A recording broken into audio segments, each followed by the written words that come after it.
ഇന്നത്തെ മാതൃഭൂമി പത്രത്തിലെ പ്രധാന വാർത്തയാണ് BJP സ്ഥാനാർത്ഥികൾ അടുത്തയാഴ്ച. അപ്പോൾ അങ്ങനെ പെട്ടെന്നൊരു പ്രഖ്യാപനം നടത്തേണ്ട ഒരുക്കങ്ങളിലേക്ക് BJP കടന്നു കഴിഞ്ഞു. BJP വളരെ വേഗത്തിൽ തയ്യാറെടുപ്പിലേക്ക് പോയി കഴിഞ്ഞു. BJPയുടെ ലിസ്റ്റ് നേരത്തെ തന്നെ ഏതാണ്ട് ആയതാണ്. അതിൽ ഒന്നും രണ്ടുമൊക്കെ ഇങ്ങനെ അവർ തെറ്റിന്നറിച്ചും പറഞ്ഞു എന്നേ ഉള്ളൂ. രാജീവ് ചന്ദ്രശേഖർ പറഞ്ഞു ഞാൻ നേമത്ത് മത്സരിക്കും. അത് കഴിഞ്ഞ് രണ്ടാഴ്ച കഴിഞ്ഞപ്പോൾ മുരളീധരൻ പറഞ്ഞു ഞാൻ കാട്ടാക്കട മത്സരിക്കും. അങ്ങനെ ഓരോരുത്തർ കഴക്കൂട്ടത്ത് മത്സരിക്കും എന്നൊക്കെ പറഞ്ഞിങ്ങനെ ഓരോരുത്തർ രംഗത്ത് വന്നു. എന്തായാലും ഒരു 10-35 സീറ്റുകളിലേക്കുള്ള പ്രധാന കാര്യങ്ങൾ അവർ തീർച്ചയാക്കിയിട്ടുണ്ട്. ഏതാണ്ട് ഒരു പ്രധാനപ്പെട്ട ഒരു 35,000-നും 40,000-നും അടുപ്പിച്ച്, അല്ലെങ്കിൽ ചിലത് ഇപ്പം നിയമം പോലെ അടുത്തൊക്കെ 49,000 വരെ വോട്ട് വരുന്നതാണ്. അങ്ങനെയുള്ള മണ്ഡലങ്ങളിൽ ഒരു 12 മണ്ഡലങ്ങൾ പ്രധാനപ്പെട്ടതിലേക്ക് അവർ സ്ഥാനാർത്ഥികളൊക്കെ നേരത്തെ തന്നെ ഫിക്സ് ചെയ്ത് വെച്ചിരിക്കുകയാണ്. അതിനകത്തൊന്നും വലിയ മാറ്റമില്ല. അതായത് കോവളം, ആദ്യം നമ്മൾ 45-ന് മേളിലുള്ള കുറച്ച് മണ്ഡലങ്ങളുണ്ട്. അതാണ് പ്രധാനമായിട്ടുള്ള 9 മണ്ഡലങ്ങൾ അത്തരത്തിലുള്ളത്. ആ മണ്ഡലങ്ങൾ നോക്കിക്കഴിഞ്ഞാൽ നേമം, കാട്ടാക്കട, കഴക്കൂട്ടം, ചെങ്ങന്നൂർ, മലമ്പുഴ, ഏലത്തൂർ, കാസർഗോഡ്, മഞ്ചേശ്വരം, അരൂർ, ഇത്രയും മണ്ഡലങ്ങൾ വളരെ A ക്ലാസ് എന്ന് പറയാവുന്ന, അവർക്ക് ഈസിയായിട്ട് ജയിക്കാൻ സാധിക്കുമെന്ന് അവർ വിശ്വസിക്കുന്ന മണ്ഡലങ്ങളാണ് ഈ 9. അതിലവർ സ്ഥാനാർത്ഥികളെ നേരത്തെ തന്നെ ഫിക്സ് ചെയ്ത് കഴിഞ്ഞു. പിന്നെ രണ്ടാമത് വരുന്നതാണ് 30,000-നും 40,000-നും ഒക്കെ വരുന്ന മണ്ഡലങ്ങൾ. അത് ഏതാണ്ട് ഒരു 12 ഉണ്ട്. കോവളം, വട്ടിയൂർക്കാവ്, പാറശാല, ചിറയൻകീഴ്, കൊട്ടാരക്കര, പുതുക്കാട്, ഇരിങ്ങാലക്കുട, കൊടുങ്ങല്ലൂർ, നാട്ടിക, ഒറ്റപ്പാലം, പാലക്കാട്, മാവേലിക്കര, ഇങ്ങനെ 12 മണ്ഡലങ്ങൾ. അതും ഏതാണ്ടൊക്കെ ഫിക്സാക്കി വെച്ചിരിക്കുന്നതാണ്. ഇതവർ വർക്ക് നേരത്തെ റെഡിയാക്കി വെച്ചിരിക്കുന്ന കാര്യങ്ങളാണ്. അതുപോലെ തന്നെ 30,000-35,000 കിട്ടുന്ന ഒരു 13-14 മണ്ഡലങ്ങൾ വേറെയുണ്ട്. അതിലാണ് ഈ തിരുവനന്തപുരം, ആറ്റിങ്ങൽ, കുന്നത്തൂർ, ആറന്മുള, കരുനാഗപ്പള്ളി, കുണ്ടറ, മണലൂർ, ചേലക്കര, വടക്കാഞ്ചേരി, ഷൊർണൂർ, കുന്നമംഗലം, കോഴിക്കോട് നോർത്ത്, നെന്മാറ തുടങ്ങിയ മണ്ഡലങ്ങളൊക്കെ പറയുന്നത്. ഇതിൽ പലതിലും അവർ നേരത്തെ തന്നെ സ്ഥാനാർത്ഥികളെ നിശ്ചയിച്ച് വെച്ചിരുന്നതാണ്. അത് പിന്നെ അത് ഔദ്യോഗികമായി പ്രഖ്യാപിക്കാത്തതുകൊണ്ട് ലീക്ക് ചെയ്ത് വരുന്നത് പല വിധത്തിലാണ്. എന്നോട് ചിലരെയൊക്കെ പറഞ്ഞും കേട്ടും അറിഞ്ഞത്, ഞാൻ അറിഞ്ഞത് നിങ്ങളൊക്കെ നേരത്തെ കേട്ടിട്ടുള്ള പോലെ നേമത്ത് രാജീവ് ചന്ദ്രശേഖർ മത്സരിക്കും. വട്ടിയൂർക്കാവിൽ മുമ്പ് പറഞ്ഞിരുന്നത് നമ്മുടെ സിനിമാ താരം കൃഷ്ണകുമാറാണെങ്കിൽ ഇപ്പോൾ ശ്രീലേഖയ്ക്കാണ് കൂടുതൽ ചാൻസ് എന്ന് പറയുന്നു. കാരണം ഇപ്പം പ്രശാന്തമായിട്ടൊരു വലിയ ഗുസ്തിയൊക്കെ വന്ന സ്ഥിതിക്ക് അവിടെ ചിലപ്പം ശ്രീലേഖ തന്നെയായിരിക്കും കൂടുതൽ യോജിക്കുക എന്ന് തോന്നുന്നു. കഴക്കൂട്ടത്ത് മുരളീധരൻ നേരത്തെ തന്നെ പറഞ്ഞു കേട്ടതാണ്. അരൂർ ശോഭാ സുരേന്ദ്രൻ എന്നുള്ളത് ഏതാണ്ടൊക്കെ ഫിക്സായിട്ട് നമ്മൾ കേട്ടതാണ്. ഇപ്പോൾ ലേറ്റസ്റ്റ് ആയിട്ട് ചെങ്ങന്നൂർ നമ്മുടെ സന്ദീപ് വചസ്പതി വരും എന്നുള്ളതാണ് കേൾക്കുന്നത്. കാട്ടാക്കട നമ്മൾ മുമ്പേ അറിയാവുന്നതാണ്, PK കൃഷ്ണദാസ് ആയിരിക്കും എന്നുള്ളത്. പിന്നെ K സുരേന്ദ്രൻ്റെ കാര്യത്തിലാണ് 2-3 മണ്ഡലങ്ങൾ പറയുന്നുണ്ട്. കൊടുങ്ങല്ലൂർ പറയുന്നുണ്ട്, തൃശ്ശൂർ പറയുന്നുണ്ട്, പാലക്കാട് പറയുന്നുണ്ട്. അത് എവിടെയാണെന്നുള്ളത് നിശ്ചയമില്ല. അദ്ദേഹം മഞ്ചേശ്വരത്ത് നിന്ന് കഴിഞ്ഞ തവണ 87 വോട്ടിനോ കണ്ട് തോറ്റുപോയ അവസ്ഥ ഒക്കെ ഉള്ളല്ലോ. 2016-89 ഇപ്പോൾ കുറച്ചുകൂടെ വ്യത്യാസമായി. അതെ. അപ്പോൾ അതുപോലെ ആ മഞ്ചേശ്വരം ഇത്തവണ അവിടുത്തെ ജില്ലാ പ്രസിഡന്റിന് കൊടുക്കുകയാണ്. അശ്വിനി, ML അശ്വിനിക്ക് അവിടെ കൊടുക്കുകയാണ്. അവർ വളരെ പേര് കേട്ട ഒരു ഫൈറ്ററായിട്ട് നിൽക്കുന്ന ആളാണ്. BJPയുടെ അവിടുത്തെ ഒരു മെയിൻ പോർക്കളം തീർക്കാനുള്ള ശക്തിയുള്ള ഒരാളാണ്. അവരവിടെ മഞ്ചേശ്വരത്ത് തവണ നിൽക്കുമെന്ന് പറയുന്നു. അതുപോലെ മലമ്പുഴ ഇത്തവണ പാലക്കാട് നിന്ന് കൃഷ്ണകുമാറിനായിരിക്കും മലമ്പുഴ കിട്ടുക. മലമ്പുഴയിലേക്ക് കൃഷ്ണകുമാർ മാറുമ്പോൾ ചിലപ്പോൾ ഒരുപക്ഷെ സുരേന്ദ്രനായിരിക്കാം പാലക്കാട് വരുന്നത്. ചിലപ്പോൾ സുരേന്ദ്രൻ കൊടുങ്ങല്ലൂരോ തൃശ്ശൂരോ വരുമെന്നും പറയുന്നുണ്ട്. പക്ഷെ പാലക്കാട് സുരേന്ദ്രൻ പാലക്കാടും കൃഷ്ണകുമാർ മലമ്പുഴയും വന്നാൽ അതൊരു നല്ല കോമ്പിനേഷനാണ്. അവിടെ നല്ലൊരു ഫൈറ്റ്, അവിടെ ജില്ലയ്ക്ക് മൊത്തം ഒരു ബൂസ്റ്റ് നൽകാൻ പറ്റുന്ന ഒരു ഫൈറ്റ് അവർക്ക് അവിടെ നടത്താൻ കഴിയുന്നതാണ്. അതുപോലെ നടൻ കൃഷ്ണകുമാർ വീണ്ടും തിരുവനന്തപുരത്തേക്ക് വരും എന്ന് പറയുന്നുണ്ട്. തിരുവനന്തപുരത്ത് നേരത്തെ തന്നെ പുള്ളിക്കാരൻ ഇവിടെ ഒരു വർക്കൊക്കെ നടത്തി കുറച്ച് ബേസൊക്കെ ഉണ്ടായിരുന്നതാണ്. അതുപോലെ ഷോൺ ജോർജിൻ്റെ കാര്യം, അത് ചിലർ പാലായിലാണെന്ന് പറയുന്നു, ചിലർ പറയുന്നു പൂഞ്ഞാറിൽ തന്നെ മത്സരിക്കാനുള്ള സ്കോപ്പുണ്ട്. കാരണം പൂഞ്ഞാറിൽ ഇത്തവണ ഈ ഗ്രാമസഭകളിലെ പല തെരഞ്ഞെടുപ്പുകളിലും ഒരു നല്ല വിജയം ഉണ്ടാക്കാൻ കഴിഞ്ഞിട്ടുണ്ട്. അപ്പോൾ ഒരു ത്രികോണ മത്സരം അവിടെ വരികയാണെങ്കിൽ പൂഞ്ഞാറിലും സ്കോപ്പുണ്ട്. അങ്ങനെ ഇതുപോലെ പല സ്ഥലത്തെയും സ്ഥാനാർത്ഥികളെക്കുറിച്ച് ഏതാണ്ടൊക്കെ പറഞ്ഞും പറയാതെയും ഊഹം വെച്ചുമൊക്കെ പലതും പുറത്ത് വന്നു കഴിഞ്ഞിട്ടുണ്ട്. അപ്പോൾ അവർക്ക് എനിക്ക് തോന്നുന്നത് പട്ടിക ഏതാണ്ടൊരു 10-30 മണ്ഡലങ്ങളിലെങ്കിലും ലിസ്റ്റ് വളരെ ഡീറ്റെയിൽ ആയിട്ട് പരിശോധിച്ച് റെഡിയായി വെച്ചിട്ടുണ്ട്.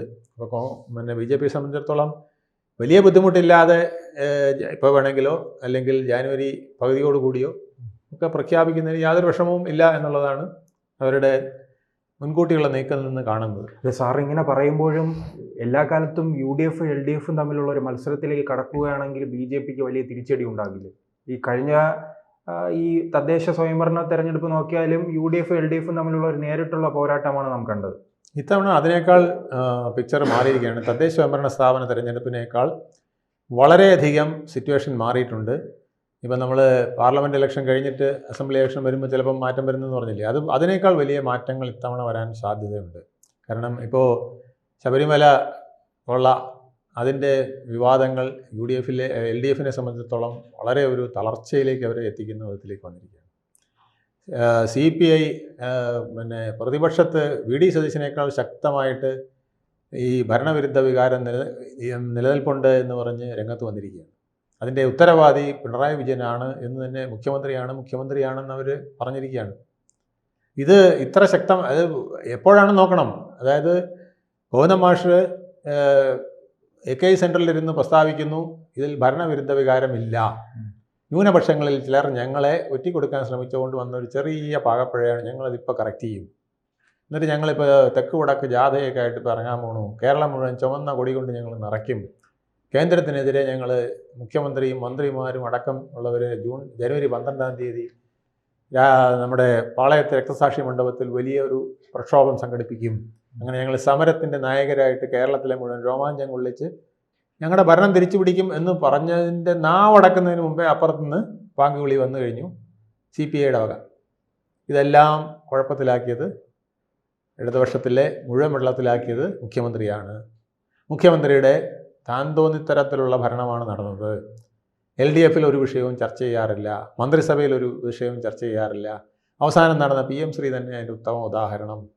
ശരിക്കും പറഞ്ഞാൽ PM ശ്രീ വിവാദമാണ് മുസ്ലിങ്ങൾക്ക് ഇത്രയും വിരോധം വരുത്തിയെന്ന് എനിക്ക് തോന്നുന്നു. കാരണം കൂടെ നിന്ന CPMൻ്റെ കൂടെ നിന്ന മുസ്ലിങ്ങളും കൂടെ വെറുത്തുപോയി. കാരണം CPI ആണ് പറയുന്നത്, നിങ്ങളുടെ വീട്ടിലെ ഒരാൾ, നിങ്ങളുടെ അമ്മ നിങ്ങളെക്കുറിച്ച് കുറ്റം പറഞ്ഞാൽ എങ്ങനെയിരിക്കും, അല്ലെങ്കിൽ നിങ്ങളുടെ ഭാര്യ നിങ്ങളെക്കുറിച്ച് പറയുകയാണ് ഇയാൾ വലിയ കുഴപ്പക്കാരനാണെന്ന് പറഞ്ഞാൽ പിന്നെ അയൽക്കാരൻ പറയുന്നതൊന്നും ആവശ്യമില്ല അല്ലേ. പിന്നെ അവിടെ ഒന്നിനും വിലയില്ല, നിങ്ങൾ ഭാര്യ പറഞ്ഞത് തന്നെയാണ് സത്യം, ഇയാൾ വലിയ കുഴപ്പക്കാരനാണെന്ന് പറഞ്ഞാൽ തീർന്നു. നിങ്ങൾ ഒന്നിച്ച് താമസിക്കുകയാണ്, ഡൈവോഴ്സ് ചെയ്തിട്ട് പറയുകയാണെങ്കിൽ, ഡൈവോഴ്സിന് നോട്ടീസ് കൊടുത്തിട്ട് പറയുകയാണെങ്കിൽ ശരി. ഇത് രണ്ടും ഒരു മുന്നണിയായിട്ട് കൂടെ ഇരിക്കുകയാണ്, ഒന്നാമനും രണ്ടാമനുമായിട്ട് ഇരിക്കുകയാണ്. ഇനിയിപ്പോൾ സീറ്റ് ഷെയറിങ്ങിന് പോവുകയാണ്. ഞാൻ ഏത് മണ്ഡലത്തിൽ മത്സരിക്കണം, നീ ഏത് മണ്ഡലത്തിൽ മത്സരിക്കണം, എന്നിട്ട് CPIയെ പിന്താങ്ങേണ്ട ജോലിയും CPMനാണ്. അടിത്തട്ടിൽ യാതൊരു ബേസും ഇല്ലാത്ത പാർട്ടിയാണ് CPI, അറിയാം നമുക്കല്ലേ. ഇപ്പോൾ CPIക്കാരാണ് പറയുന്നത് CPM ആകെ കുഴപ്പത്തിലാണ്. ഇത് CPMനെ വളരെയധികം ബാധിക്കും. അപ്പോൾ അങ്ങനെ വരുമ്പോൾ ഇപ്പോൾ അവശേഷിച്ചിരിക്കുന്ന കുറേ ഹിന്ദു വോട്ടുകൾ കൂടി ചിലപ്പോൾ കുറച്ചുകൂടെ കൂടുതൽ നല്ല സ്ഥാനാർത്ഥികളെ, നമ്മളിപ്പോൾ പറഞ്ഞ പോലത്തെ നല്ല സ്ഥാനാർത്ഥികളെയൊക്കെ നിർത്തുകയാണെങ്കിൽ BJPക്ക് വീഴാൻ സാധ്യതയുണ്ട്. അങ്ങനെയാണെങ്കിൽ BJP 10ഓളം താമരകൾ വിരിയിച്ചാൽ അതിശയമില്ല എന്ന് പറയുന്നവരുടെ എണ്ണം വളരെ കൂടുതലാണ്. അപ്പോൾ ആ ഒരു ചാൻസിലേക്ക് വരും. എന്നാൽ കോൺഗ്രസ് ഡംപിംഗ് മെജോറിറ്റിയിലേക്ക് പോകുന്ന അവസ്ഥയും ഉണ്ട് എന്നുള്ളതാണ് നമ്മൾ കാണേണ്ടത്. നമ്മൾ വിചാരിച്ചതിനേക്കാൾ കൂടുതൽ ശക്തമായിട്ട് ഇപ്പോൾ കോൺഗ്രസ്സിന് മുന്നേറാൻ പലയിടത്തും കഴിഞ്ഞിരിക്കുന്നു. കോൺഗ്രസ്സും ഇതുപോലെ തന്നെ 50% യുവാക്കളെയും സ്ത്രീകളെയും നിർത്തും. അവരുടെ സ്ഥാനാർത്ഥി ലിസ്റ്റ് ഏതാണ്ട് റെഡി ആയിട്ടുണ്ട്. കഴിഞ്ഞ തവണ ജയിച്ച MLAമാരെയൊക്കെ നിർത്തുന്നുണ്ട്. അതിന് പുറമെ അവർ കഴിഞ്ഞ തവണ തോറ്റ, വലിയ ഭൂരിപക്ഷത്തിൽ അല്ലാതെ തോറ്റ, വലിയ ഡിഫറൻസിലല്ലാതെ തോറ്റ, കപ്പിനും ചുണ്ടിനും ഇടയിൽ എന്ന് പറഞ്ഞ പോലെ തോറ്റ കുറച്ച് പേരുണ്ട്. അവരെയൊക്കെ നിർത്തും. ബാക്കി വരുന്നിടത്ത് യുവാക്കളെ നിർത്തും, സ്ത്രീകളെ നിർത്തും. ഇങ്ങനെയൊക്കെ പറഞ്ഞുകൊണ്ട് മികച്ച സ്ത്രീകളെ, മികച്ച ട്രാക്ക് റെക്കോർഡുള്ള സ്ത്രീകളെ നിർത്തും എന്നൊക്കെ പറഞ്ഞുകൊണ്ടാണ് അവർ വരുന്നത്. അവിടെ അന്തഃഛിദ്രം ഉണ്ടാകാതിരുന്നാൽ അവർക്കും വലിയ നേട്ടം ഉണ്ടാക്കാൻ കഴിയുന്ന വിധത്തിലേക്കാണ് ഇപ്പോഴത്തെ ഷാഡോ പിക്ചറിലേക്ക് മാറിയിരിക്കുന്ന മാർക്സിസ്റ്റ് പാർട്ടിയും LDFും. LDFിനെ ആ വിധത്തിൽ കൊണ്ടെത്തിച്ചതിന് നമ്മുടെ ദേവസ്വം ബോർഡിലെ അംഗങ്ങളും ഇപ്പോൾ കടകംപള്ളി വരെയും എത്തിച്ചേർന്നിരിക്കുന്നത് ജനങ്ങൾക്ക് ഉണ്ടായിരുന്ന സംശയങ്ങൾ ക്ലിയർ ആക്കാനുള്ളൊരു അവസരം കൊടുത്തിരിക്കുകയാണ്. ഈ ലാസ്റ്റ് മിനിറ്റിൽ ഇങ്ങനെയൊക്കെ ചെയ്തു കഴിഞ്ഞാൽ വലിയ പാടാണ് കേരളത്തിലേക്ക് ജയിക്കാൻ. അത് വളരെ ബുദ്ധിമുട്ടിലേക്കാണ് പോകുന്നത്. ഇപ്പോൾ തന്നെ നിൽക്കുന്ന 45 മണ്ഡലങ്ങൾ എന്ന് പറയുന്നത് അതുപോലും പച്ച പിടിക്കണമെങ്കിൽ ഈ വിവാദങ്ങളൊക്കെ ഇങ്ങനെ നിന്നാൽ എങ്ങനെ അവർക്ക് ആ 45 സീറ്റ് പോലും പിടിക്കാൻ പറ്റുമെന്നുള്ള വിധത്തിലേക്കാണ് നമ്മൾ ചിന്തിക്കേണ്ടി വരുന്നത്.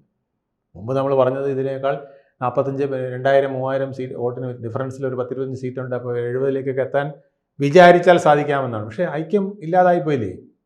അവിടെ അഴിമതിയുടെ കറ, അയ്യപ്പൻ്റെ സ്വർണ്ണക്കൊള്ള, ഇതെല്ലാം ഒരു ഭാഗത്തിപ്പോൾ ഈ 2-3 ദിവസങ്ങളിലായിട്ട് വന്ന് ചേർന്നിരിക്കുന്നു. പിന്നെ CPI അസന്നിഗ്ധമായിട്ട് പറഞ്ഞിരിക്കുകയാണ്, ഈ കണ്ട കാലത്തെ കുഴപ്പങ്ങൾക്ക് മുഴുവൻ കാരണം മുഖ്യമന്ത്രിയും മാർക്സിസ്റ്റ് പാർട്ടിയാണ്, ഞങ്ങളതിൽ പങ്കാളിയല്ല. ഇങ്ങനെ ഒരു ഘടകകക്ഷി പറഞ്ഞ ഘടകകക്ഷിയുടെ അല്ലെങ്കിൽ ഒരു കൂട്ട് ഉത്തരവാദിത്തത്തിൻ്റെ മുന്നണി സംവിധാനത്തിൻ്റെ എല്ലാം കടക്കൽ കത്തിവയ്ക്കുന്ന പ്രയോഗമാണ് നടത്തിയിരിക്കുന്നത്. ഇത് വീഴാനിരിക്കുന്ന LDFനെ അല്ലെങ്കിൽ മാർക്സിസ്റ്റ് പാർട്ടിയെ കൊങ്ങയ്ക്ക് പിടിച്ച് തള്ളി താഴെ ഇടുന്നതിന് തുല്യമാണ്. ഇതിൽ നിന്ന് അവർക്ക് കരകയറുക എളുപ്പമല്ല. ഇത് എത്രത്തോളം എൻകാഷ് ചെയ്യാൻ BJPക്ക് കഴിയും, UDFന് കഴിയും എന്നുള്ളതിനെ ആശ്രയിച്ചാണ് 2026 റിസൾട്ട് വരാൻ പോകുന്നത്.